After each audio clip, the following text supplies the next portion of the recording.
Indapur MIDC जवळ भीषण अपघात, 2 अधिकाऱ्यांचा मृत्यू. पुणे सोलापूर महामार्गावर इंदापूर येथे इंदापूर MIDCच्या बाजूला आज सकाळी सुमारे 9 वाजण्याच्या सुमारास भीषण अपघात घडला आहे.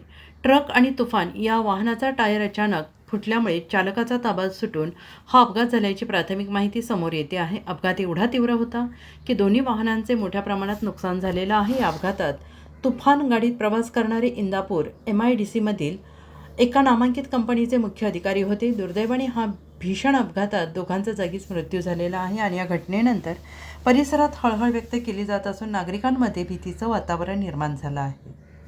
अपघाताची माहिती मिळताच स्थानिक नागरिक, पोलीस आणि आपत्कालीन यंत्रणा तात्काळ घटनास्थळी दाखल झालेले आहे. जखमींना त्वरित रुग्णालयात हलवण्यात आलेलं असून पुढील तपास सुरू आहे.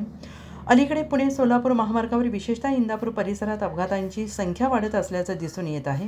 वेगमर्यादा न पाळणे, वाहनांची योग्य देखभाल न करणे तसेच रस्त्यांची काही ठिकाणची खराब अवस्था ही यामागील प्रमुख कारणे मानली जात आहेत. या पार्श्वभूमीवर प्रशासनाने तातडीनं उपाययोजना करून अपघात रोखण्यासाठी ठोस पावलं उचलण्याची गरज आहे. दरम्यान वाहन चालकांनी हायवेवर वाहन चालवताना सतर्क राहावे, वेगावर नियंत्रण ठेवावे, वाहनांची नियमित तपासणी करावी असे आवाहन पोलिसांकडून करण्यात येते आहे. अजिंक्य महाराष्ट्र न्यूजसोबत किरण सोनवणे.